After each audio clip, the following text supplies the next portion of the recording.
Hello. Welcome in, everybody. Welcome in. How is everyone doing tonight? Has everyone, well, welcome.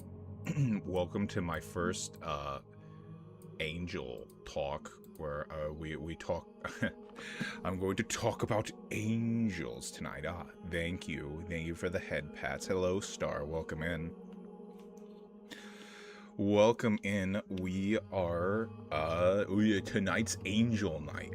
Tonight's Angel Night. I'm actually very excited. I've been wanting to talk about this for a while now, but I finally gave up the guts to finally do it. Angel Night, exactly. Welcome. How have you been, Sarah? I have been pretty good. It's also, I don't know, I know it's always just 2 days, but it feels so long. If those 2 days feel so long when I don't get to see you guys. So, actually, what originally inspired me to do this was, I'm really into Digimon, and Digimon has a lot of angel stuff in it. and I was really like super like hyped up about it. I was like yes, yes, yes. So there will be a little bit of Digimon stuff, not too much though. We're sticking to the. We have a lot to cover. But basically, I want this to be the one-stop shop for any questions anyone has about angels, and basically what you're hoping to see with angels. But there is a lot. There's a lot of things with angels. I have it kind of planned out, kind of not. A lot of this is gonna be by memory, but I'm going to do my best. I'm gonna do my best. I want to get into the chit chat about angels and all the cool things about it. I don't know. But how are you all? How are you doing, Star? How are you? And I hope everyone who's tuning in, I hope you're ready. This is educational. This is very educational. And you're gonna learn. You're gonna learn something tonight. Probably. Like, I did a lot of research.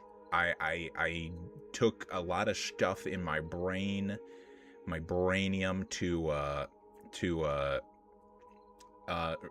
get ready for tonight. But it's true. Yeah, angels, I don't know, obviously are an interest of mine. Obviously.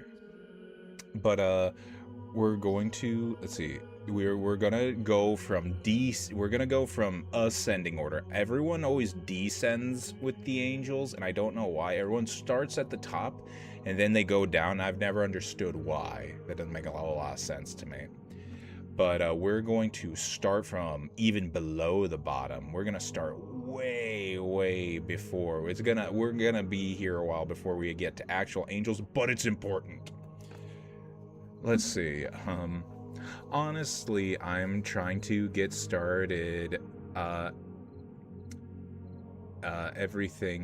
Getting everything together to get oh my gosh, sorry.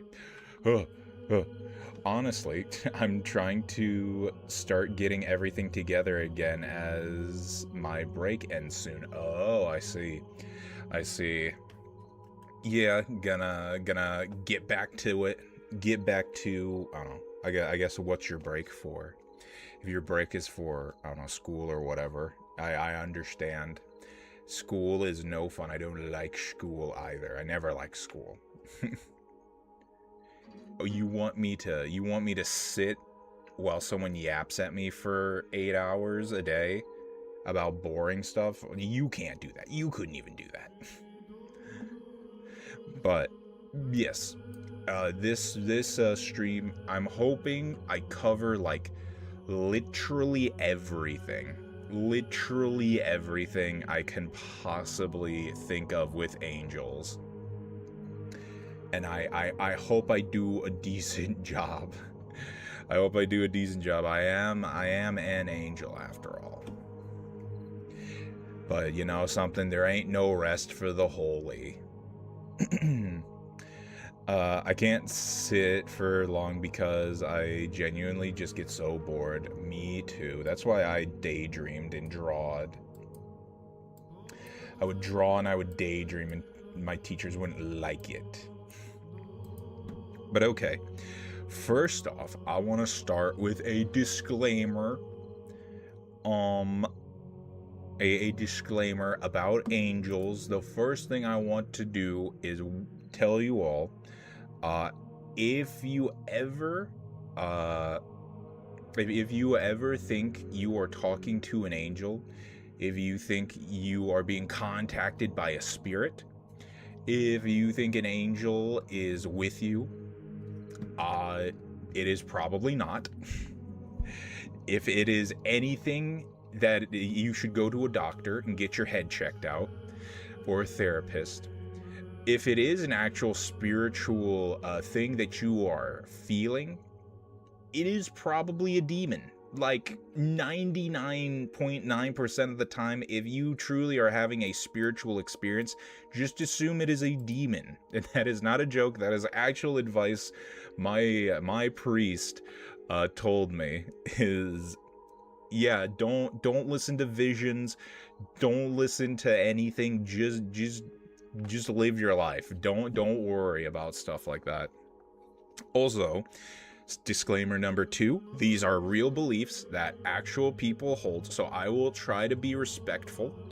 I will try to include Islam and Judaism into this as much as I can. However, I am East Orthodox, so, and I kind of only know that perspective because Christianity is already very complicated, and I can't learn I can't learn an entire religious I can't learn 2 whole other religions at the same time. But yes, that is my disclaimer. Those are my disclaimers before we get into it. Before we get started. So yeah. All right. I wanted to start with we're not gonna get to the hierarchy yet. I wanna parse some things out first. So first off, I wanna talk about what is not an angel. What is not an angel? It's very important to talk about this, because there's a lot of things in the Bible, in pretty much any spiritual religious script, that is well, what's the word, that is holy, otherworldly, spiritual, scary, and so some things that might seem like angels aren't angels, and those will not be on this list. I will not be talking a whole lot about like spiritual entities. Excuse me. I had to sneeze. We're not covering every spiritual entity. We're only covering those that are angel related. So like I said, there's a bunch of weird animals and stuff in the Bible, and so some of them aren't angels. We just have to just remember, everything I'm covering, that is an angel. If you have a question, please let me know. But yeah. Next, I want to go through non-angels. So these are things that are angel-like, things that are like kind of like we see them in media, we see them in pieces of artwork, and maybe even in songs, and you might be confused, like, what is this? What could this possibly mean? Like, is this an actual angel? Is this a thing they're describing? And so we are going to talk about that. We're going to talk about that right now. First thing I want to bring up is these little guys. Hey. Okay, that one didn't work for some reason. All right, this is a thing we see in artwork, particularly in classical artwork. It is a little baby head with angel wings. This was a old way to depict cherubim. Before we got to like the little fat babies, we just had baby heads, and they got called the Pooty heads. So these are not real angels, however, they are used in a lot of artwork. Here, I will use this picture as well.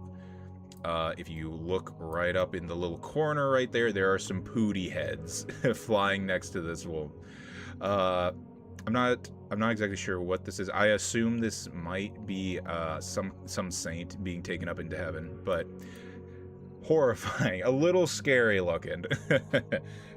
But yes, and for those of you on my channel, on my purple platform, who are subscribed, you might notice there's a little angel icon that you get next to your name. That is a Pooty head. But yes, so these are not real angels. These are just depictions of angels in artwork. Oh, that's what it is. Yes, it's a pooty head. Next, we're gonna go to a... Hang on, I gotta check this one really quick. Okay, that one's fine. We're gonna go to a cherub. This is a cherub. I'm sure you've seen a cherub before. It is a little baby with wings. Here we got this one. It is a little baby with little wings that flies around.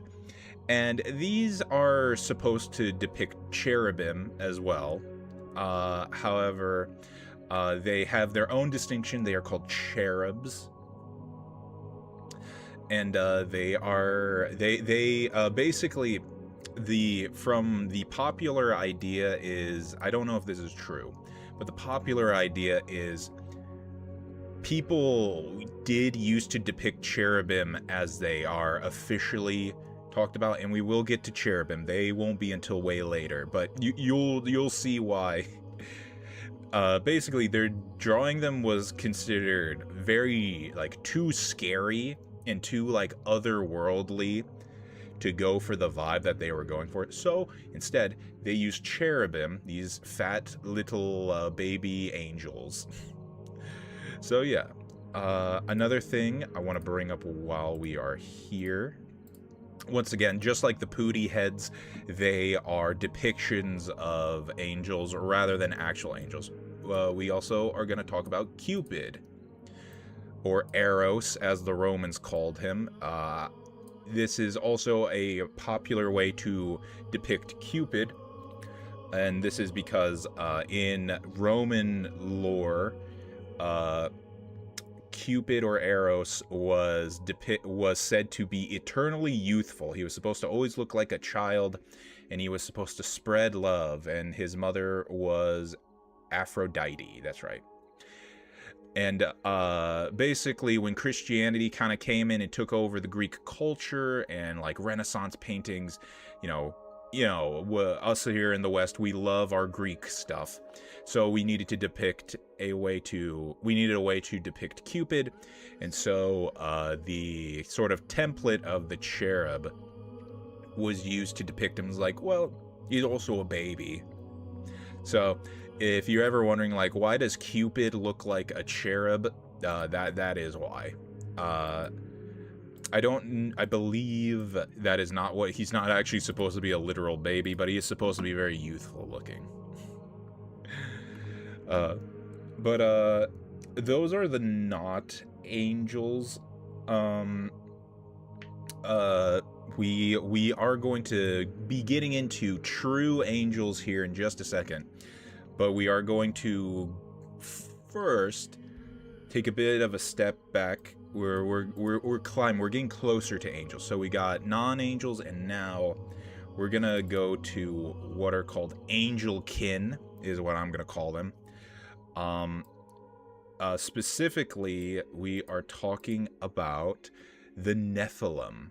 So if you don't know what Nephilim are, so in the Bible, there is this, also this is in Islam and in the in Judaism as well. Basically, during the antediluvian era, which if you don't know, the antediluvian era, it means before the flood. So you know how God flooded the earth?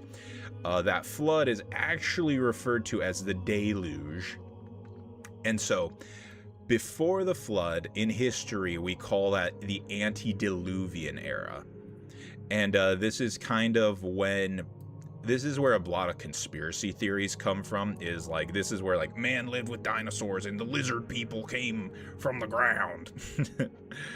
But this is considered antediluvian. Basically, the angels in heaven, specifically it said the principalities, which we'll get to the principalities, saw the women on the earth and they found them very beautiful, and so they went and seduced them, and this is implied to be a consensual pairing of the angel and the woman in the text. But so they got with the women and they produced children from their union. This is the depiction over here of a fallen angel with a woman. But yeah, so they sleep with the women, and they produce children, and these children are called the Nephilim. So the Nephilim are considered giants. They are big, they are scary, they are powerful, and they show up a lot in the Old Testament. Now, we don't know too much about them. All we know is they were giants, they were massive, and they would eat people. I don't know. There's a lot of different theories as to the Nephilim. Some people think the descendants of the Nephilim still exist today, which is possible. But they were essentially demigods, is how I've always interpreted them. They are like the Hercules and the legendary warriors of old, like the old warrior kings. Let's see. Here we have a question. Where did the giants part come from? Where the angels giants too? They were just called giants. They're not like a separate race. They're half angels. People just called them giants. They called them Nephilim. But angels are very big. Angels are impossibly gigantic, which we will see later on. But basically, these half angels terrorized humanity for many, many centuries. Here, let me see. Hang on. And they have been depicted in many different ways. A lot of the classical way is to depict them as just giants. However, there are much more. Oh my gosh. There are much more monstrous ways that they get depicted as, such as this illustration. Oh my gosh, it just hit me. I have not checked the sizes for these pictures, so you might get jump scared every so often. But yeah, so some people decide to depict them as monstrous, and we know these things lived all over the world. These things were everywhere back in the old time. Photo is definitely a giant, yes. But yeah, they are big. That is actually a much more accurate idea of how they looked like according to the Bible. They are said to be, the modern measurements would have measured them around like 400 feet tall. Like, these are people down here. There is the Nephilim. But yeah, they are half angels. They are basically people, like you said, you can see them as just big people who are very evil, or they are monsters. But essentially, they were considered so evil and so wicked in whatever they were doing. We don't really have an idea of what they were doing. That is why God flooded the entire world, is to get rid of these Nephilim. And now, I will say this, there's more to say about the Nephilim. They, in some traditions, not in Eastern Orthodoxy, but in some traditions, it is believed that the Nephilim's ghosts, their spirits, their souls, still wander the earth today, and that is what we call demons. We don't believe that. I don't believe that. But that is one idea of where demons come from, is from the Nephilim. And actually, the Nephilim's spirits, the Nephilim themselves also have a specific place at the end of all things. So on the Day of Judgment, the Nephilim are said to be sent to the abyss. So we see a bunch of demons around here. There's an angel blowing a horn. We see actually modern cities. I wonder if this is a modern painting. But we see evil spirits going into this well. This is that is to represent the abyss, and the abyss is apparently just like a place of pure chaos, and it's dark and it's evil. What's the day of judgment? Okay, so in the Bible, God promises that God says that one day he is going to judge everyone. Basically, everyone who's ever lived ever. He is going to restore their souls, and we're all going to be brought into a holy courtroom. And for as long as it takes, everyone is going to be judged by God. God is going to go over everything you ever did. And he is eventually going to come to you. He is eventually going to tell you, here's what you did good, here's what you did bad, and this is what your eternity will be. And so that's what the day of judgment is. It is the day God calls all the souls who has ever existed, and this is a fantastic day for some people, and it's a very bad day for some people. So yeah, that is the day of judgment, and basically every evil creature has a specific place they go depending on their species. So the Nephilim are going to go into the abyss. What if it's a tie, or can that like not happen? I do not know, Star. Unfortunately, I do not know. I wish I could tell you, but I do not know how God works. I do not know what he's thinking, and I am not going to assume that I have any good idea of how he's going to judge people. Some people are going to be, everyone's going to be judged fairly, is what God promises. You know, everyone will get a fair trial. Everyone's going to make it good. Everything's gonna be fine. Let's see, oh, hello, Twigball, welcome in. Why do I keep catching you during really cryptic streams? I don't know, Twigball. Sorry, I do a lot of yapping, but we're talking about angels tonight. Hello, Twigball, how are you? But alright, everyone, we are going to go to the next topic. I know that's a lot about Nephilim, but Nephilim are very mysterious, very strange creatures to learn about. Actually, here, could you guys give me just 1 second?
Alright, super sorry about that. My bad. Oh my gosh. I don't know what you two were talking about. Yes, I'm back. Hello, hello. Oh, you're okay. You guys are talking about stuff. Okay, so let's talk about fallen angels. So, fallen angels. They are called fallen angels because were literally thrown out of heaven and fell. that that is literally why they are called fallen. Is they got kicked out. But there's a lot of fallen angels. In some So some of the angels rebelled during the whole Nephilim situation where they slept with all the women and whatnot. Some fell on their own. Some, angels can sin.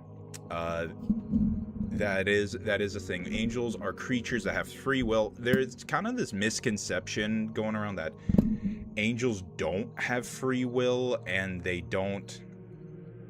just like robots that God controls or whatever. That's not true. Angels have free will. They are just as complex as a human.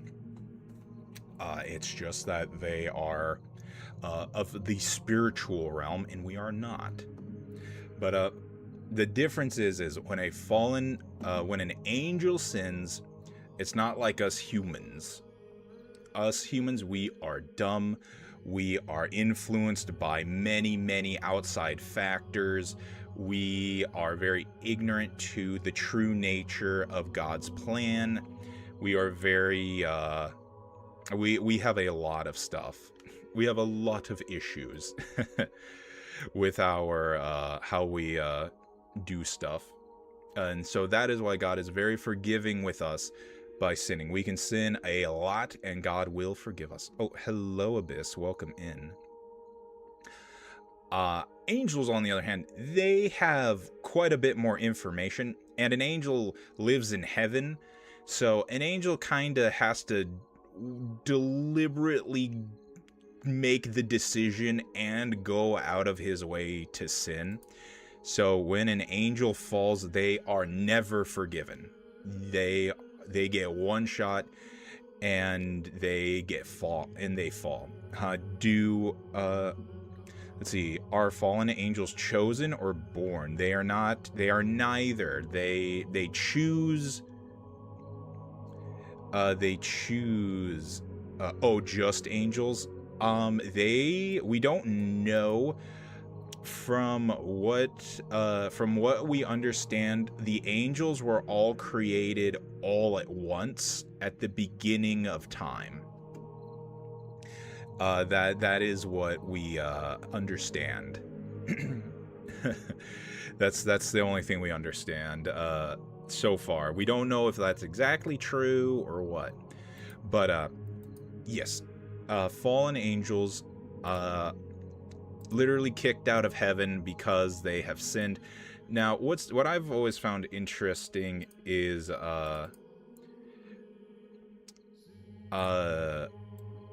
fallen angels in artwork are usually depicted with black wings. No, come on. Oh, I really want to show this one. Well. They are either depicted with black wings or bat wings to like kind of show they have fallen out of grace with God. So typically angels are, they have their white wings, they look like birds' wings, but to make them more villainous or to like show off in artwork that this is a bad angel, they get different kinds of wings. Now, fallen angels in the Eastern Orthodox tradition are demons. That is where my church believes that the demons come from.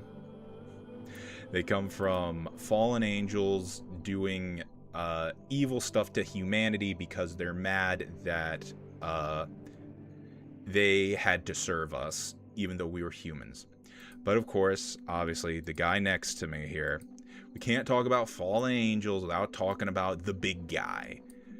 Lucifer, Satan, the devil, Beelzebub, the enemy, the opponent, the adversary. The devil is an extremely important person in Christianity. I don't know if he's very important in Islam, but he is important in Christianity, and I don't believe Judaism believes in Satan. I'm pretty sure. But he is a very compelling character for the modern audience. A lot of people like Lucifer. These are my two favorite depictions of him. This is him being cast out. If you look very closely at his eyes, there are tears running down his face, because he is so bitter. He's so bitter at God for making mankind. He's also called Morning Star. That is another thing he is called, because he is the brightest star in the sky. What did Lucifer do? Okay, so according to Christian tradition, this is not in the Bible, but according to Christian tradition, Lucifer was angry at God for making the humans, because the humans are, this is said in the Bible, the humans are made, quote, a little lower than the angels. However, God commanded the angels to serve us and to help us out, essentially. Lucifer did not like this, and he decided to rebel against God. He got an army of angels together, and he went to God, and he picked a fight with God. Needless to say, he lost. And him and his whole army were cast out of heaven. There's this misinterpretation. He was not sent to hell. He was not sent to the underworld. He is here on earth. Not only is he here on earth, God has made him the king of the world. We call in the Orthodox Church, we call Lucifer the king of this world. And that is because Lucifer was the one who made Adam and Eve sin. Once again, this is not in the Bible. However, it is highly believed that the snake in the Garden of Eden, if you guys don't know, the Garden of Eden was sort of the place humans were supposed to inhabit. We were supposed to live there with God in harmony with nature, and every single one of our needs would be met, and we'd be eternally happy forever. However, there was a tree in the garden, and God said, do not eat of this tree. Mankind and Lucifer tempted mankind to eat of the tree of knowledge of good and evil, and that was the very first sin, and that is why everything in the world sucks. That is why there are thorn bushes. That is why wolves eat sheep. That is why farts smell bad. So, needless to say, Lucifer's a pretty evil guy. He caused everything. Pretty much anything bad you can think of in your life, even something that's a little unpleasant, he caused it all.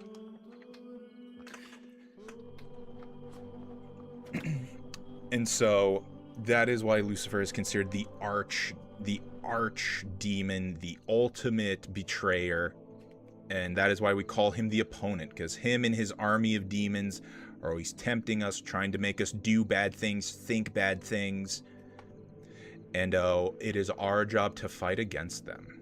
So, yes, that is what Lucifer did. Lucifer is also called the serpent because he is the serpent in the Garden of Eden. Hang on. This is also a very beautiful picture, also by Gustave Doré. He will be coming up a lot because he is one of my favorite religious artists. But this is Lucifer flying back into heaven enact his master plan, but it's a very beautiful sketch. I have one more picture I wanted to use. Now Lucifer also shows up in the New Testament. Oh gosh. This is Lucifer tempting Jesus. This is also another depiction of Lucifer tempting Jesus. This one makes Lucifer look very demonic, where the other one makes him just look very creepy. It's a little hard to tell with it being that small, but okay. There you go. So basically, Lucifer, or the devil, whatever name you want to call him, Satan, he shows up while Jesus is fasting in the wilderness. This is, Jesus fasts for 40 days in the wilderness, and the devil comes up to him and he tempts him 3 different ways. In this picture right here, he has taken Jesus to the top of a mountain, and he shows him all of the world, and he says, I will give this to you, because I am the ruler of this world. But you must bow down and worship me. And Jesus tells him no. And then in this one, the devil is asking Jesus to turn rocks into bread, because Jesus, he hasn't eaten in 40 days. He's very hungry. And the devil is telling him, well, hey, you're God. You can turn these rocks into bread. And Jesus tells him, no, I will not do that. But yeah, this is kind of considered Jesus showing his triumph over the devil. But this also brings me to another interesting point about fallen angels, and that is that you can kind of depict them in both ways here. This is actually a perfect dichotomy. You can depict them as like dark and brooding angels. Some people do. Other times they are depicted as like demons and monsters. Either way is fine. Sometimes they're actually depicted as normal angels, being beautiful and bright and full of light, but only to tempt them. It's kind of implied that's not what they look like anymore. But yes, so those are fallen angels. Like I said, fallen angels are just angels that have sinned. They are very fun to learn about. Oh yeah, hang on, wait, one more. Sorry, Lucifer is a very compelling character. This is also Lucifer. I believe this one's very creepy. If you ever have the chance to look this one up in full, just the way he is just sitting in the darkness. He's covering something, and you don't know what. This is a very powerful image. Sorry, I'm a painting nerd. Half of the reason I did this stream is I get to show off really cool artwork and paintings. But okay, everybody, we are here.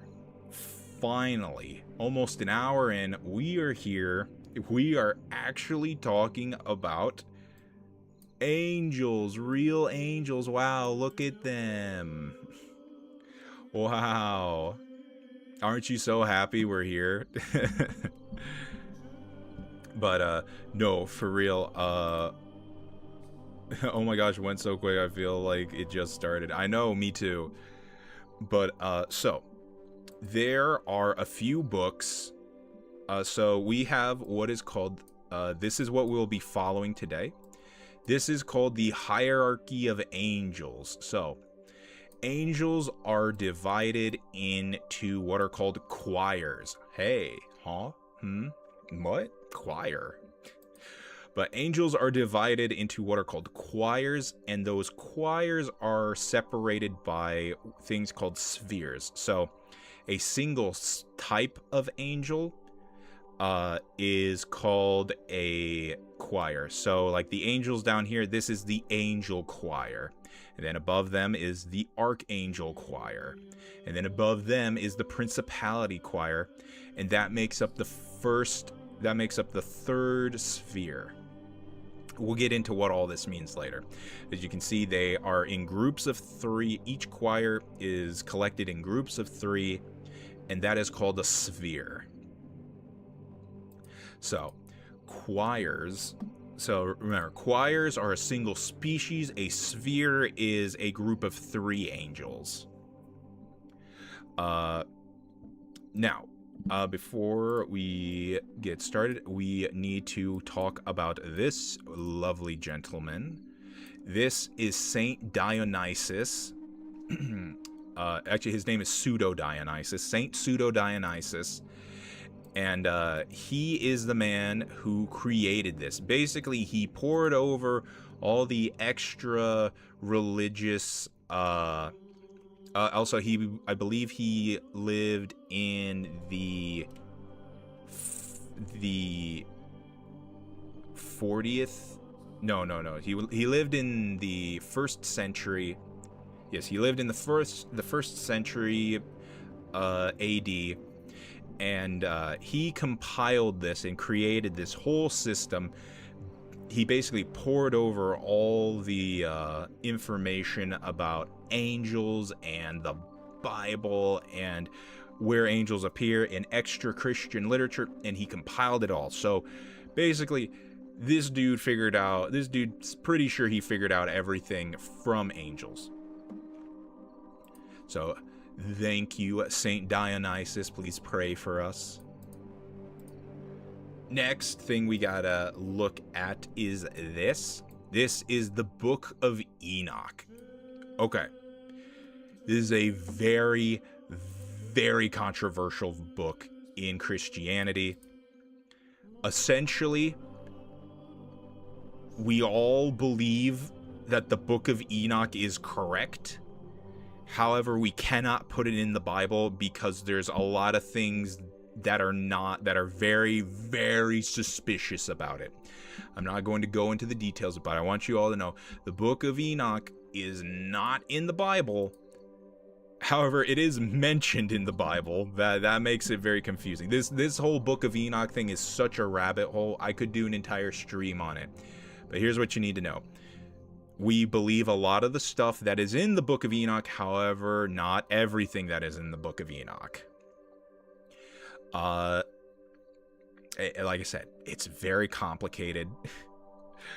But yes, we do not believe everything in this book. However, we do believe, like, angels. The angels and the otherworldly stuff he talked about. So there are other books. There are books in, like, Zoroastrianism. There's also books called, like, the Book of the Tower and the Book of the Angels. Those are extra Christian literature, and we do not consider them part of actual scripture or our actual belief system. But alright, everyone. I think without further ado, we can finally get to angels. So, first off, why do angels have wings? Well, a lot of holy beings have wings in the Bible.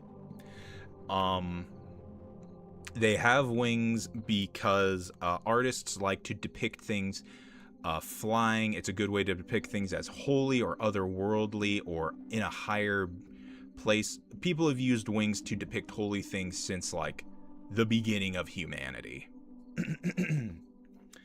But angels are typically not depicted as having wings in the Bible. So that will bring us to our first class of angels, our first choir, the first sphere. Sorry, the first choir of the 3rd sphere. These are the lowest ranked angels. These are just called angels. And basically, they are kind of the angels that work directly with humans. They watch over us. Most angels are dealing with humans on an individual level. Their job is to watch over us. Basically, every true believer has a guardian angel. So, if you are a true believer in the faith, we believe that a guardian angel is with you at all times. My guardian angel is with me right now. But their job is, all angels have jobs, and that's kind of what defines them more than anything, is what is their role.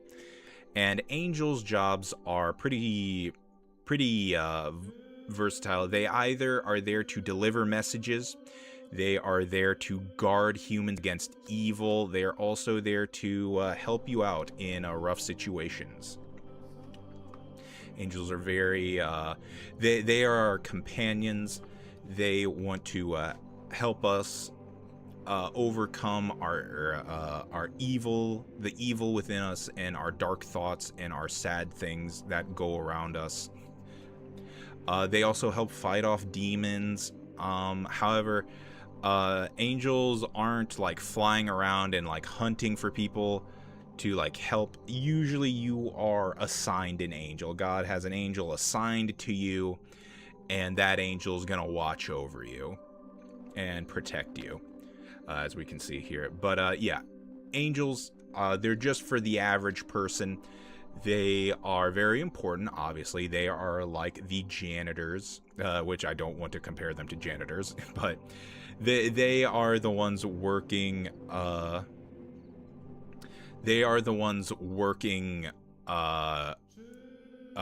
on like the small things, on the things that need done, but they're in the long term, they're very small. When are you assigned an angel? Usually it is from the Catholic and Greek Orthodox tradition. You were assigned a guardian angel when you are baptized. In Protestant, it depends on the Protestants. I believe most Protestants, however, believe once you are alive, once you know, the moment you are like conceived, conception is when you get an angel, is when an angel is assigned to you. Do angels ever have more than one person to watch over? I don't know. I would assume not, because everyone gets their own personal guardian angel. So a guardian angel is usually gonna be with one person, and then that guardian, and if you're with another person, that person's gonna have another guardian angel with them. So it's interesting. Ooh, interesting. Yes. So it depends. Like I said, the High Church, we believe that baptism is when you are assigned your angel. Other groups believe it's conception, or when you repent of your sins. It just depends. It just depends. But yeah, like I said, angels, their job is to work directly with us humans. Their job is to make sure we, as stupid, sinful humans, stay on track. But also, they are there for mostly spiritual matters, so don't try and crash your car into a wall and expect your guardian angel to save you. He's trying to save you by telling you as hard as he can, don't do this. Also, I want to bring up one more thing about angels before. In the Orthodox Church, we have what is called a saying. We have a saying where we say, do not torment your angel. Because whenever you do something bad, or whenever you do something, you shouldn't be doing, your angel gets very, very sad, and he is in torment because he wants you to do good. He wants you to do as best as you can. But when he sees you not doing good, he gets very, very sad. So we have a saying: do not torment your guardian angel. I have a little icon of my guardian angel, and I tell him sorry like every day. But all right, choir number 2. Choir number 2 belongs to, oh gosh, the archangels. There is so much to talk about. Okay, so archangels are like group managers. An archangel's job is to govern over armies of angels. They are like the generals and the captains of the angel hierarchy. A lot of people call them call the angel hierarchy bureaucratic. It kind of is, but it's also like more of like a kingdom too. And the archangels are like generals. Now, what is the difference between an archangel and an angel? It's their position. Like I said, angels are defined by whatever their job is. Now, archangels are very interesting because they are the only angels that we actually know the names of. Now, I'm not going to go over every archangel because there's a lot, but the Catholic Church and the Orthodox Church venerate 7 angels. We have 3 that we disagree on, but there are 4 that we both agree on, and that is Michael, Gabriel, Raphael, and Uriel those are the 4 archangels that pretty much everyone agrees are canon to Christianity. Michael and Gabriel are the only archangels brought up in the Bible. Michael is specifically the angel that is called in to fight against Lucifer. So if you remember the devil from before, this is him. It is actually believed that Michael was the angel that defeated Lucifer and kicked him out of heaven. This is a very famous depiction. I actually have a little statue of this, like, right in front of me right now. But yes, Michael was the one who defeated Satan during his rebellion and threw him out of heaven. He also fought Lucifer again when Moses died, the great prophet Moses. In this depiction, basically Lucifer wanted to steal Moses' body to defile, and Michael was sent to fight over the body. Now, what's interesting is in this encounter, Satan actually overpowers Michael, and Michael literally has to call God to stop Lucifer from stealing Moses' body. In this actually we see this in this picture. Michael is pointing to the heavens and he says, "Lord, rebuke thee," and that is what makes Lucifer go away. But yes, there are 7 archangels. We are pretty sure there are more, but there's a couple. There's a couple. Also, Gabriel is actually a very important angel. This is Gabriel. He was the angel assigned to essentially tell the world of Jesus's coming. So, actually, here, let's wait on this one. So Gabriel's first appearance in the Bible is he's talking to Zechariah in the holiest of holies. Now, here's one thing I want to bring up that is kind of a fun thing. So almost every time an angel shows up, the first thing they say is "be not afraid," or "do not fear," or "fear not." Some variation of that. They will always say, "be not afraid." Now, a lot of people think the angel does this because of how freaky looking angels look, from what, like, you know, the biblically accurate angel craze has made people believe. However, the real reason they say "be not afraid" is because the circumstances in which they show up is really scary. So, for example, in this depiction right here, this is Gabriel talking to Zechariah. He is in the holiest of holies. So, for those of you who don't know, the holiest of holies was the Jewish temple's innermost chamber, and it was said that God himself resided in there, and no one except the high priest was allowed to be inside. And the high priest is like, you know, he was the Jewish pope, essentially. Not really, but he was essentially the Jewish pope at the time. He is the only person allowed in there. The only one. And also, this room is extremely dark. There is only just enough light for Zechariah to get around and, like, light incense and pray. Now imagine, you go in there, you're doing your regular, you know, rabbi duties, lighting the incense, you're doing your prayers, and then suddenly, in this dark room, you see a dude.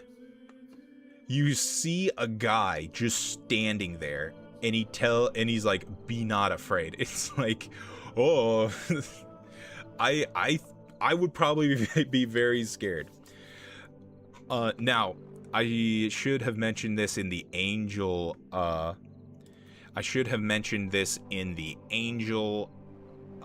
Section. However, angels don't usually have wings. They just usually look like normal guys. They usually just look like normal guys. You can't really tell them apart from anyone. So yeah. Let's see.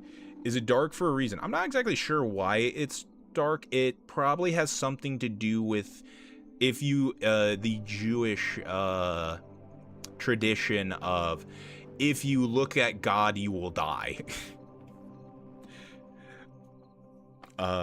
So I'm guessing it was dark so the high priest didn't accidentally die while going in there. And like there's an entire ritual Zechariah had to do to go into the room.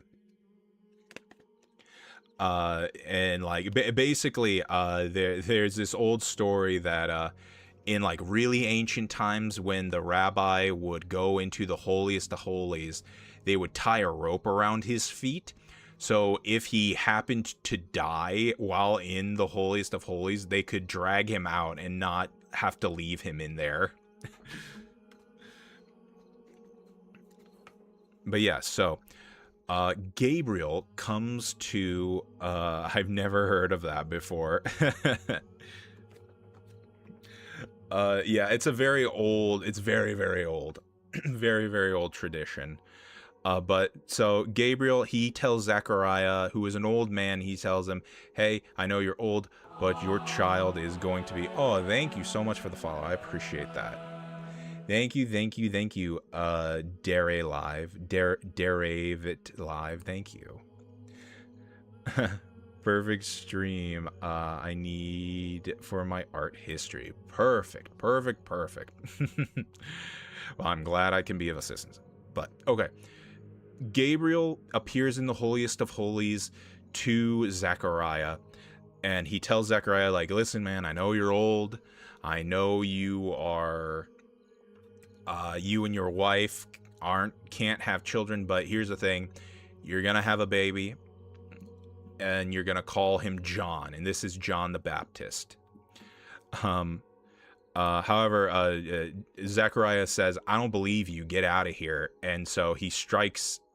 He makes him dumb and mute, so he is effectively crazy and he can't talk for until his son is born. Is when the angel curses him. So it is always said, be nice to everyone because you don't know who an angel could be. He is also Gabriel. We're talking about Gabriel, remember. He is also responsible for giving the news of Mary who will birth Jesus. Pretty big deal. This is him coming to Mary, telling him that she has been selected. She is the highest of all women, the blessed Theotokos, and ever our most holy blessed Theotokos and ever Virgin Mary. But yes, they are. Gabriel comes to her and he gives her the news like, "Hey, you will bear a son, and his name will be Jesus, and he will take away the sin of the world." And Mary very humbly accepts this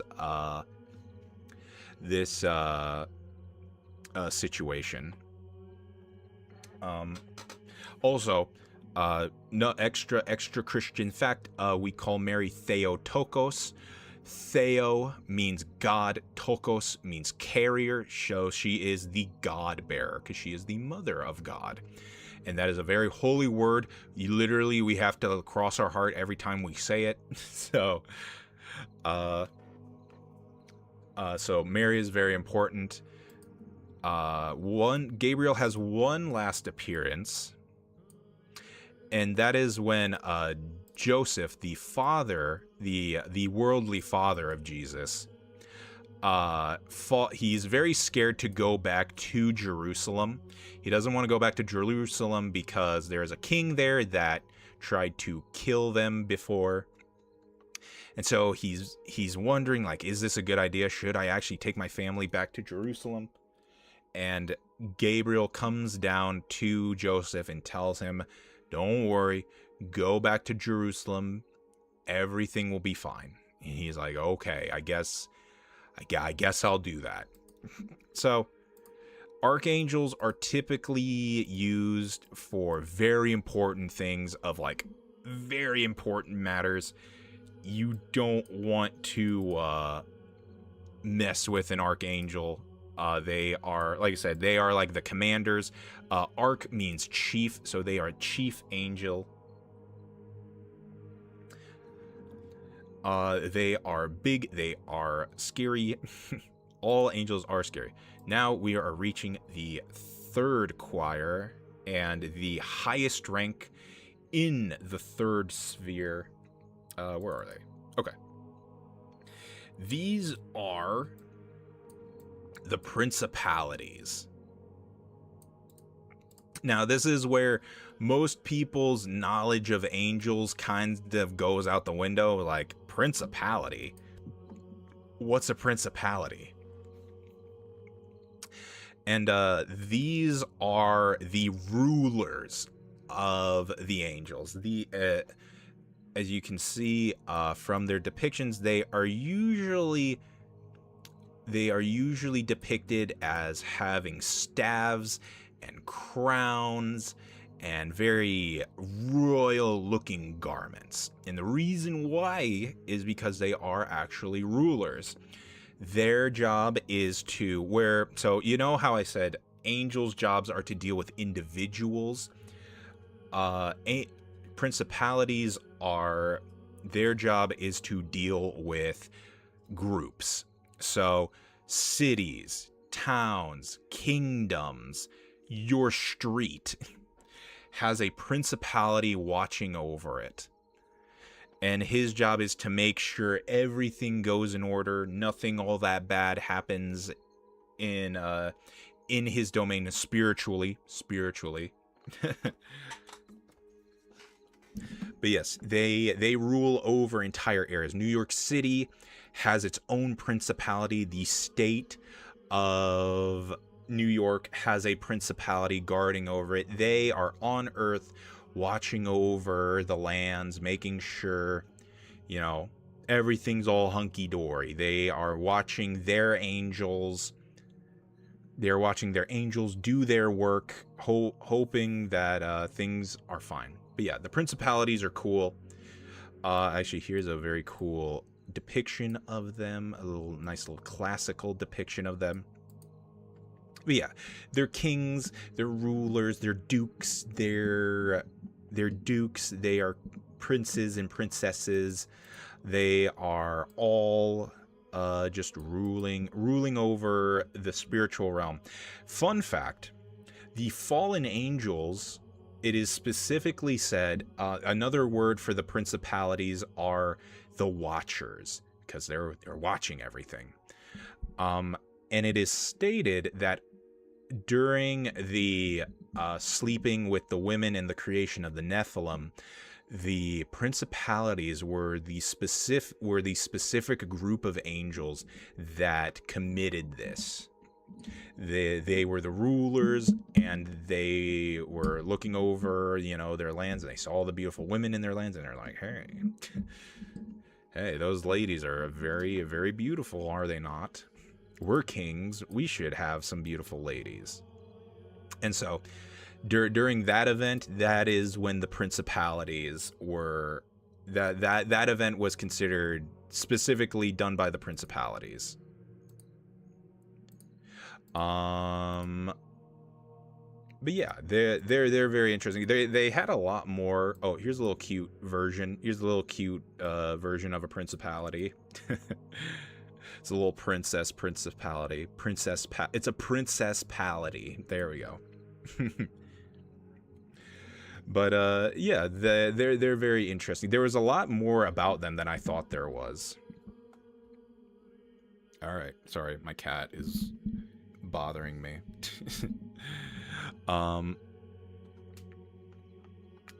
Here we go. But let's move on. We are now leaving the third sphere. We are no longer in the third sphere. We are now in the second sphere.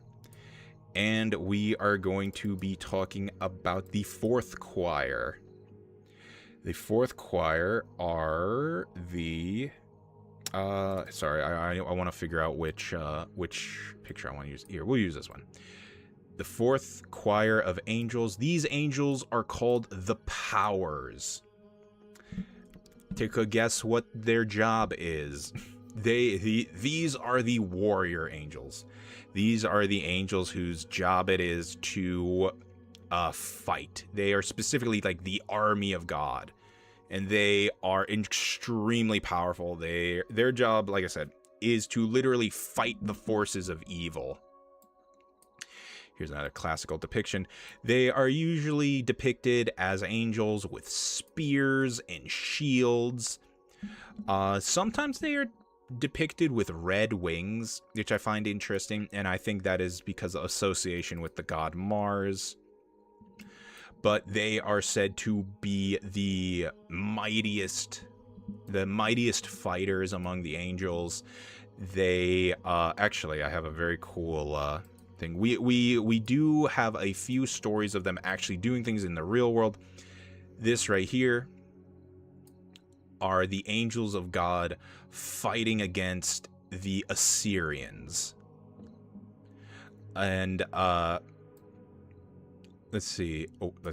Do they choose to fight, or are they chosen to? I'm assuming they choose. I don't know. We don't know exactly how angels are chosen, or if there is any like super big physical difference between angels. Like I said, these choirs are more about what their job title is. So I'm assuming an angel can choose, or maybe what they're about. But yeah, basically, the Assyrians at this time were the biggest, scariest kingdom in the world, and they were going to take over Jerusalem. However, it is stated that God sent sent four angels down from heaven, and these four angels wiped out almost the entire army by themselves. And the Assyrian armies were very big. It is stated around 180,000 men were killed by these four angels. Now, here's something interesting, and you might think I'm crazy, but I'm not. This battle is written down by the Assyrians. We found the records of the Assyrians speaking on this battle. And what it says is, this king pursued Jerusalem. This king had them pinned, quote, like a bird in a cage. And then Jerusalem defeated the Assyrians. That it's so strange. It's very strange, isn't it? the biggest, most powerful army in the world defeated by, Jerusalem. Not a huge army, not a big civilization. So, who knows? Who knows? You know what I believe. The powers also have a interesting... the powers, when you think of a warrior angel... when you're thinking of a warrior angel, you're probably thinking of a power. This is one of my favorite characters. This is Sanguinius from Warhammer 40k, and he is the most like a power. He is a warrior angel. His job is to defeat evil. Yeah, those are the powers. The powers are very, very interesting. Well, they're pretty basic. It's like, all right, they fight things. They fight against evil. They're very powerful. They're very mighty. But all right, the fifth sphere. And the fifth sphere of the second sphere. This one, I don't have a whole lot to talk about. I'm gonna be real with you. There's not a whole lot to talk about with these guys. These are the virtues. Here, let me bring up some of these guys. Now, these guys are very cool. Actually, here, this artwork has very interesting things with them. So as you see, there is a virtue, and there is a guy having something expelled from him. So the virtues are kind of like high priests is what I want to call them. So their job is they're always called the middle managers. Their job is to send messages to the lower ranks of angels, but they also deal with humanity. They are usually the ones who they give humans correct advice. If you've ever felt like a boost of confidence, or you suddenly gain clarity on a subject, or you're like, oh, hey, wait, I know, and you do something really amazing with it, and you do something really cool with it, that could be a principality giving you inspiration. Their goal, their job is to essentially make humans better. They make humans better. They make humans become the best versions of themselves. And they usually are depicted as visiting saints, blessing saints. So if you ever find yourself reading the life of a saint, whichever saint you decide to read, if an angel shows up, it is very possible that is a virtue. They also help dispel demons as well. Also, here's a very cool piece of artwork I saw of someone drawing a virtue. That is very sick. I like that. But yeah, virtues are, like I said, I don't have a whole lot to say. They help humanity. They're also the last kind of angel humans will probably ever interact with. So from here on out, you're not seeing these angels. These angels, if you see them, you are either about to have some really good news, or you are about to have the worst news of your entire life. So, the next angel, there's actually a little more to say about them. The next angel we have, we'll do this one, the Dominions. So these are the highest ranking angels of the second sphere. The Dominions usually are depicted as holding a staff, or a mirror, or a glass orb. As you can see, this principality. Now, what does the glass orb or the mirror represent? It represents the universe, because these dudes' job is to make sure all of reality stays together. They are very celestial. Some interpretations say that they are the rulers of planets and stars and other heavenly bodies. Here's another depiction. Here's another depiction of a dominion. They are, like I said, they are rulers of the galaxy. They are actual like space angels. Actually, here's a very cool depiction of a dominion. A little more modern. Same artist, by the way, who did that Virtues. But yeah, their job is to keep balance in all the cosmos and all the universe and all the things. Oh, sorry. The Virtues also are responsible for watching over the physical universe. Oh my gosh, I can't believe I forgot that. That's so embarrassing. Their job is also to watch over the physical universe and to make sure like everything, no one's breaking the laws of physics. But the Dominions, back to them, their job is to make sure the stars stay aligned, they stay in the sky, they don't go all wonky, space, timey-wimey things don't get all out of whack. These guys are super duper important. They make sure gravity works.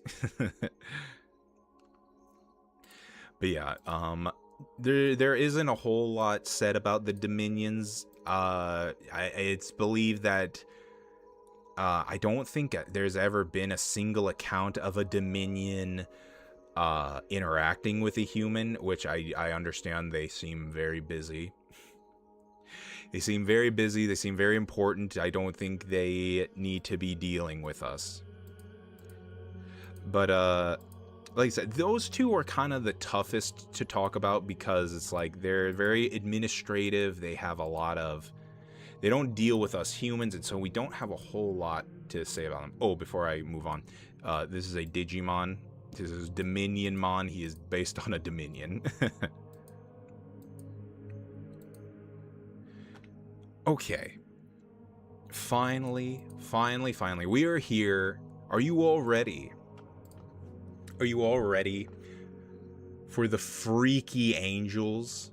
Are you ready for the freakiest angels out there? We are about to talk about the angels everyone knows about, the angels everyone talks about, the angels that you see when people say quote-unquote biblically accurate angels, which is technically not true. We are gonna talk about the Ophanim. These are the lowest ranking angels of the first sphere. However, they are in the first sphere. And that is very important because this means they are in the presence of God himself. So these angels, these are called the Ophanim. Oh wait, sorry, hang on, let me get over here. My dumb butt thought about the other term for freaky. Oh no, they're scary. They're scary looking. So, I said that no human has really interacted with a dominion. However, there has been one specific example. The prophet Ezekiel encountered all three of the angels of the first sphere all at once. We will get to them. But as you can see, if you see that wheel thing next to the other shiny thing right there, that is an Ophanim. Now, it is debated amongst some whether Ophanim are actually angels. However, Saint Dionysius looked into it, and he determined that they are probably almost definitely a type of angel rather than being something else. The reason for that is because they are directly ordered by the angels directly above them, the cherubim. And so a lot of people are kind of confused as to whether or not they are actual angels. However, they are actual angels. Now, Ophanim means wheel. It is literally the Greek word for wheel.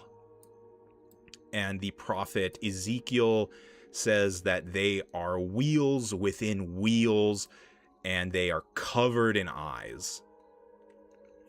Now they are not said to have wings, so if you see an Ophanim with wings, that is not correct. However, they are angels, so it's like, I'm not gonna get all butthurt about them having wings, you know. But these guys' job is to send the message directly from God. These guys are the messenger angels to the other angels. Their job is to hear the word of God and transport that word to the other angels, like passing it down to the dominions, to the virtues, to the powers, to the principalities, if they need them. And they are also the literal wheels of God's throne. When God needs to move, when God needs to go somewhere, he is usually gonna be rolling up with these guys for his wheels. But the Ophanim are extremely mysterious. No one has like talked to one. No one has really a good idea of like what their deal is. Like I said, they are usually the messengers, and they are apparently bigger than mountains, is according to what the prophet said. But yeah, they are just consecting wheels that are constantly moving and spinning.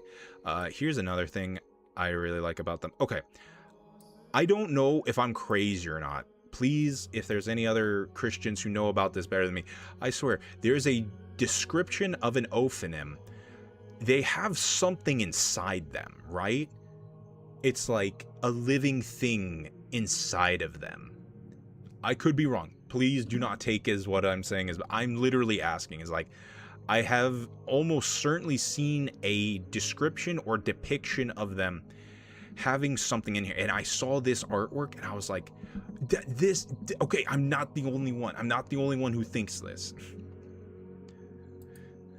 But yeah, Ophanim, they are very strange. Actually, I really like this version of Ophanim. I don't know why. I really like the idea of them looking like this.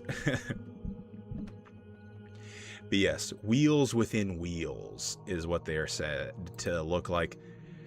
And yeah, they are definitely the most mysterious of the angels of the first sphere. And they're very fun to draw. They are also the poster child of like, this is what an angel really looks like. And also, I can't tell you how many videos I watched of like, oh, the truth about angels no one tells you. It's like, come on, man, come on. Okay, the next angel we are going to learn about is... I've seen a few. Yeah. They're, like I said, they're kind of the poster child. But the next angel we're learning about is the cherubim. Okay.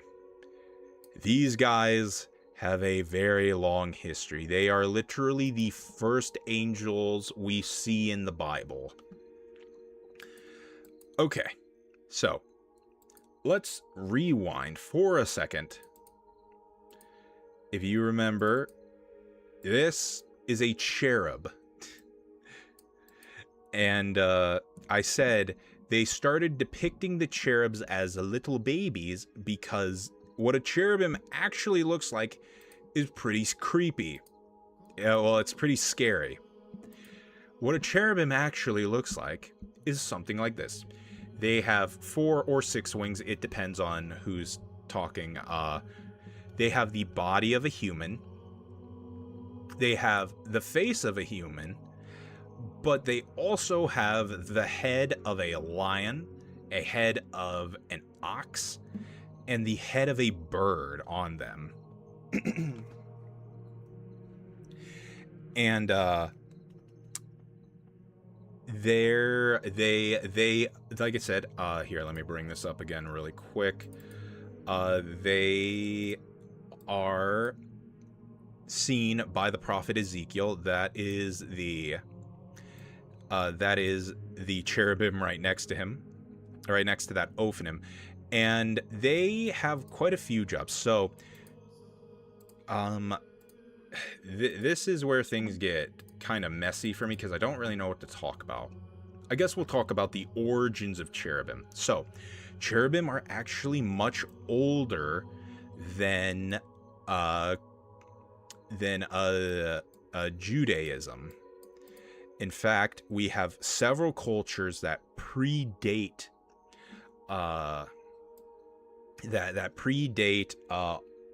any like Jewish like ancestry or any Jewish belief system or anything. We have beings called cherubim, and this is what they look like. They are usually depicted as winged lions with human faces, is the classical depiction of them. They are supposed to be guardians of knowledge and wisdom. And cherubim to this day are also depicted as that. They are the guardians of knowledge and wisdom of the Lord. They also have another duty. They are God's personal bodyguards. Their job is to stand guard around God's throne. Funnily enough, the SCP Foundation, that creepypasta like series, has very cool artwork. They have a cherubim in their lore apparently, and they have very, very cool artwork of a cherubim. But so cherubim are God's personal bodyguards. They are also the guards of sacred places. Solomon, who was the king of Jerusalem for Solomon built a very, very extravagant temple for God, and in the temple he had these statues of golden cherubim. Now this temple is burnt down. This temple does not exist anymore. However, the cherubim were said to have been hauled off, and they were these gigantic statues of them. And they were meant to represent and to guard God. They were placed in the holiest of holies. But yeah, cherubim are cool. They are freaky. Oh yeah, sorry, I almost forgot. They also have another very important thing that they do, and that is protecting the Garden of Eden. So remember how mankind sinned, and we also were cast out like the fallen angels. Us, humanity, we were our original ancestors, Adam and Eve. When they sinned, God cast them out of the garden, and when Adam and Eve left the garden, God placed 4 cherubim to guard the garden. And that is here's a depiction of that. That is a cherubim being like, get out. Now we have another angel entity we're gonna have to bring up right now. So the cherubim are stated to be the guards of the Garden of Eden, the 4 cherubim. However, God also says he puts a flaming sword. Not the seraphim, the cherubim are given a flaming sword. No, they are stationed there with a flaming sword that moves on its own, that's like floating around. And typically how this is depicted is the cherubim are holding the swords. However, there is serious debate as to, is this apparently sentient sword a type of angel that we just aren't too sure of yet. that we don't know about yet. So that's kind of one of those angel adjacent creatures that we just don't know. We don't really know what this sword is. Cherubim were placed at the top of the Ark of the Covenant, basically as a promise to God. The Israelites at this time. Or wait, were they Israelites? The people who followed God created this big golden ark, and on top of it they put cherubim to guard the promise they made to God. Okay, everybody. We're here. We are talking about the highest order of angel that is in the hierarchy. We are talking about me. We are talking about me, everyone. We're talking about the Seraphim. The Seraphim. Hooray. Alright. So, what do we do? What do we all do while we are up in heaven with God? Well, the Seraphim are described as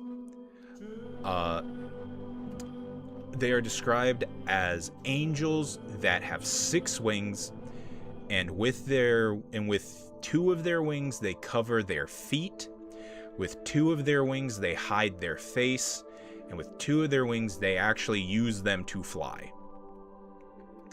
And their job is to fly around God's throne. Like, literally, they're in the presence of God. Fly around his throne and sing to each other and call to each other about how wonderful God is. It is said during an actual vision where a prophet sees the seraphim, he sees the seraphim flying around and saying, "Holy, holy, holy is the Lord our God. Mighty, great is all of his many works." And they call to each other back and forth. And we are basically God's hype men. We are also the angels that he brings into meetings about what the course of action of the universe should be. God, like I said, God has a plan, but God is also willing for us seraphim to give our 2 cents. Now, this is kind of interesting because we have to talk about Lucifer again. So, Lucifer is very, very interesting here because classically he is believed to be a cherubim. However, he is stated to be one of the highest ranking angels. He used to be one of the highest ranking angels. He used to be said he was able to be the closest to God in relationship and physically. God allowed him to get that close to him. And so we don't know if Lucifer was a cherubim or a seraphim. It's debated. However, we have to talk about a very important thing. By the way, this right here, these are 2 depictions of seraphim in the presence of God singing to one another. This is also by Gustave Doré. Love this. Literally one of my favorite art pieces of all time. Gustave Doré, beautiful artwork. This is from Dante's Divine Comedy. This is when Dante and Beatrice meet God. It's very beautiful. Very beautiful, and he has his seraphim flying around him. But yeah, now we have to talk about the name seraphim because it is very important. Seraphim Seraph means burning. Well, sorry. Let me start over. The word seraphim can be very roughly translated into burning one. And they are always described as being fiery, like they're constantly radiating holy light that it looks like they are burning in like fire and glowing. However, throughout the entirety of the Bible, seraph, which is the shortened version of the same word, refers to snakes. Because burning one can also mean snake, because when a snake bites you and they shoot their venom into you, it feels like it's burning. Is why snakes have the name burning ones. And so, a lot of people have theorized, well, hang on a second, a fiery serpent, a fiery snake with wings. What does that sound like? I would like to know, what does that sound like to all of you? What is a reptile that has wings and is associated with fire? Does anyone have any guesses? Is there any ideas? I wonder. The correct answer is dragons. It is very speculated. It is highly debated that seraphim might be dragons. Really? Yes, really. There is much debate whether they are either fiery-looking humans or they are dragons. Here's another depiction of what a seraphim might look like. So, it's been kind of a big debate lately. So that is, and also here's another thing. Just like the cherubim, before, seraphim have actually existed long before Jewish belief. The Egyptians had a thing called a seraph, which was a snake with wings. And they were symbols of purity. And that is the thing with seraphim. They are very pure beings. They are very pure creatures. They are also, that is also their job, is to purify. Words can purify, and that's why they keep calling out to each other, holy, holy, is to keep the throne room of God pure. Where the cherubim guard, the seraphim purify. But here's this is a really good picture. Oh well. There's another very cool picture of a seraphim. But so seraphim are associated with purification. Jacob, one of the ancestors of who would become the Jewish people, during his flight from his family, he had a vision of seraphim talking with God and singing to God. And he said, "I'm not worthy to be here, O Lord." And he said, and God sends one of the seraphim down, and the seraphim gives him a burning coal and puts it in his mouth. And the burning coal purifies his mouth, so now he may speak with God. So seraphim are kind of like priests in a way. They're all about purification. Now, here's the thing. They are stated to have arms and legs. However, it's never stated if they are human. So like I said, back to the dragon thing.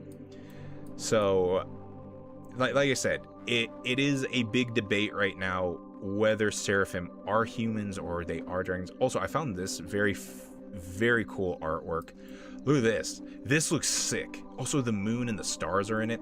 This is one person's interpretation of a dragon seraphim.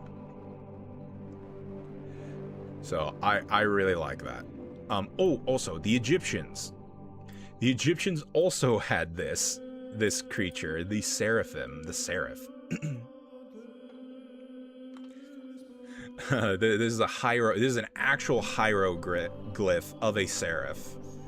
So these were spiritual creatures that were known by the by cultures before the Jews.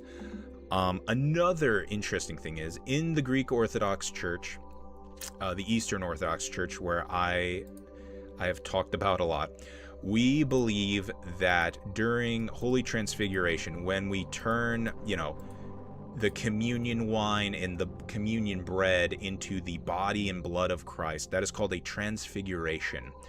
And we believe that when we start the transfiguration, a seraphim comes down into the church and changes the bread into the flesh of Christ and turns the wine into the blood of Christ. So seraphim are pretty cool. There's actually an art depiction that I want to make for myself for it, because it just sounds so cool. So yeah, in church, we actually deal with seraphim a lot. All right. Now, we're gonna have to deal with something very messy. So, in Islam and Judaism, not in Christianity, there is a specific seraphim. This is the Metatron. Now, he is both stated to be an archangel and a seraphim, so I don't know. However, this is the Metatron. Megatron? No, Metatron. And he is the king of all angels and the closest to God. He is second only to God, and he is the king of all angels, and he is super powerful, and he is in the book of Enoch, and he is actually Enoch transformed. Leader of the depictions and angels. Yes, Enoch. So I think I need to explain this. Enoch is a character in the Bible that only shows up for literally like a line. I'm not even joking. The line that is in the Bible of Enoch is, and then Enoch was born, and he was taken into heaven by God. And that's it. That's all we know about him. However, in the book of Enoch, it is to explain that Enoch went to heaven, and he got to see the entire throne room of God. And at the end of his tour of heaven, he becomes king of the seraphim, and he is transformed into Metatron, the king of angels. And yeah. He is the most powerful angel. He's the most wise angel. He has everything. Enoch is a transformer. Yes. Yes. I know. But like I said, I want to be respectful. Even though I do not believe in this. But like I said, the Book of Enoch is very messy. It has a very messy history. But yes, he is the keeper of wisdom. He is also like a very powerful person in Kabbalah, which is like Jewish magic. That sounds really bad to say, but that is literally what it is. But yeah, this is the Metatron. He is he is very he's very important to some other religions. Yes, non-canonical. Yes, he is not canon, but also welcome in raw egg eater. Okay, now you think we're done. You thought we were done with talking about angels. There is one more angel we must talk about. Oh wait, silly me in my bum butt brain went to comes. Oh no, it's totally okay. Don't worry about it either. But we have one more angel to talk about. So the seraphim are the most important angels in the hierarchy. However, there does exist in Christianity one angel above them all. Actually, in all of the Abrahamic faiths, in Judaism, in Islam, in Christianity, there's one more angel we have to talk about, and he is very important. He is the most important. This is an angel, and this is an angel called the Angel of the Lord. Now, who is this angel? Why is he above every other angel? Why is he the only one? He is God himself in an angelic form. Now, this is very important. In the Bible, wording is extremely important. So, there are many passages that says, an angel of the Lord came down from heaven. However, there are other texts that specifically say the angel of the Lord. And every interpretation of this angel is stated to definitely be, like, every religion agrees on this. This angel is specifically God himself. He is holding a scepter, he is holding a mirror or another glass orb, kind of like the Dominions. But yes,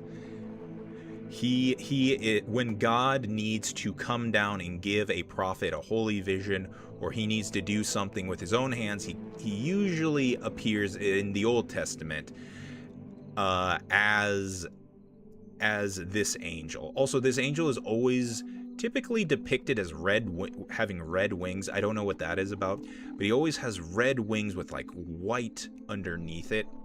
Like I said, I don't know exactly why. That is an artistic choice. That is not anything biblical related. Here's also the angel of the Lord. Now, this angel is responsible for quite a bit of stuff. Oh my gosh.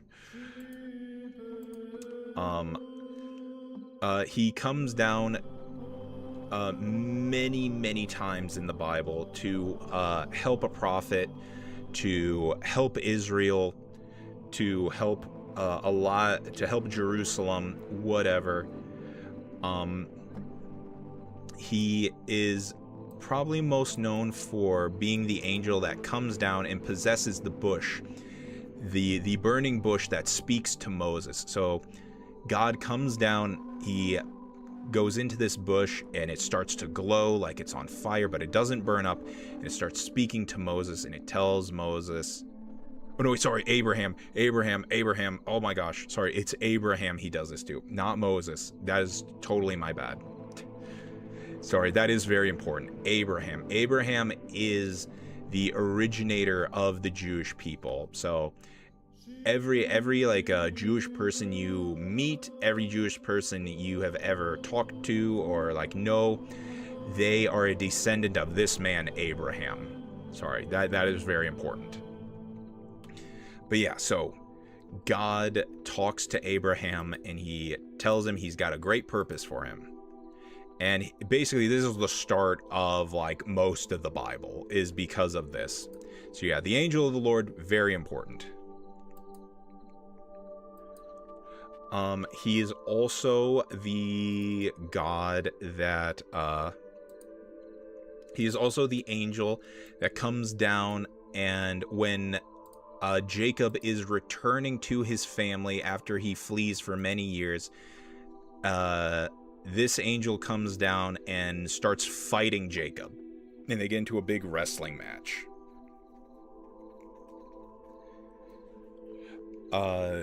And they start fighting. They fight all night, and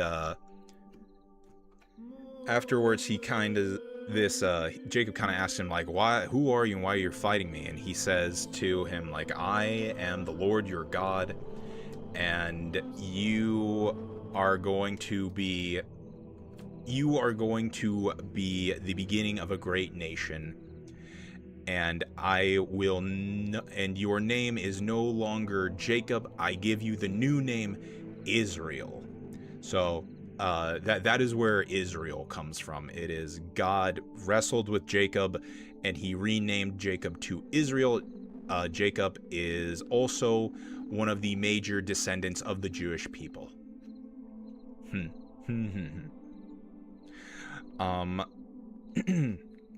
But yes, the angel of the Lord is God himself, and that is why he is the top most important angel, because he is literally God. Now, there is some debate, mainly because of Christians. Christians are the ones causing the issue here. So the thing about the angel of the Lord is we have a debate amongst ourselves in the Christian community of, is the angel of the Lord a theoria or is it a Christoria? So, if you guys remember, theo means God, ria means appearance. So, theoria means the appearance of God. However, Christo means Christ. Christoria means an appearance of Christ. Christ is the Messiah, and Christ is also part of God. He is part of the Godhead, which is the Father and the Son and of the Holy Spirit. Everybody cross your hearts. So just like Theotokos, in the Greek Orthodox, every time we say the Father and the Son and the Holy Spirit, every time we say it, we have to cross our heart. So the Son of God is part of the Trinity. We are not getting into the Trinity tonight, but it is one of the persons of God. And Jesus, according to Christianity, Jesus is the Son of God. And he is also, the Son of God is the bridge that connects God to humanity. He is how God can directly communicate with humanity. And so when the angel of the Lord shows up, we as Christians are kind of like, is this God the Father or is this God the Son, aka Jesus? So it's kind of a debate of, is this Jesus showing up, or is this God the Father? Who is? It's very important. Like I said, we're not getting into the Trinity tonight. Oh my goodness, we would be here forever already. We've been here for 2 hours already. But yes, so that is the angel of the Lord. That is pretty much everything I wanted to cover. Did I use all my references? I sure did. All right, everyone. But yes, angels are wonderful, beautiful creatures. I love learning about them. I love angels so much. I love just learning everything about them. I love being a seraphim, even though I have a duty to do on this earth right now. I hope you guys enjoyed. I hope you guys liked my presentation. I hope you guys liked all the art. I hope it was educational. At the very least, I hope y'all learned something. Like I said, I can't think of anything else an angel you guys would need to know about an angel. But yeah. I hope you all had a good night. I hope you all had fun watching me bumble around acting like I know stuff.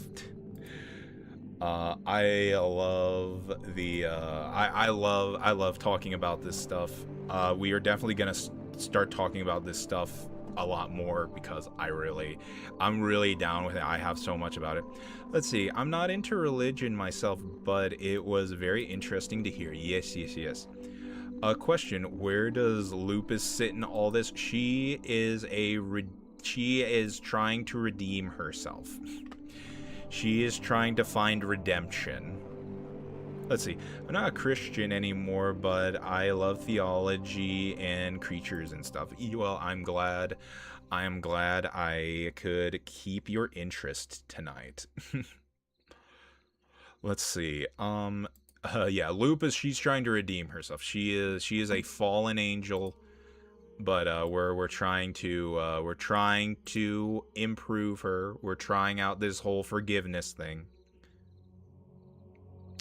What happens when Lupus gets redeemed? She can become an angel again. Whatever. I don't know, Lupus. What rank of angel were you? I don't know. Does she leave us? Well, she is my assistant, so I don't know. Maybe she'll be able to continue to be my assistant. We'll have to see. We'll have to see.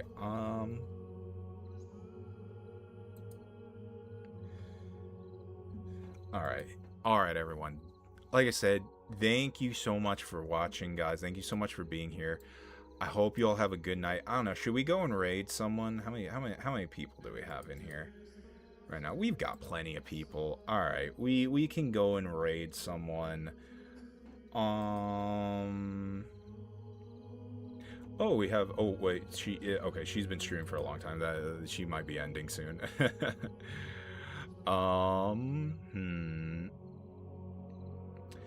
Let's see. It was great you talking about this last week. I'm so happy you got to do it. I know. I'm very happy too. I'm very happy I got to do all that fun jazz. Let me see. We have this person. I don't know. I don't know who to raid, guys. I don't know who to raid. I'm nervous. We haven't raided anyone in a very long time, and now I feel self-conscious about it all.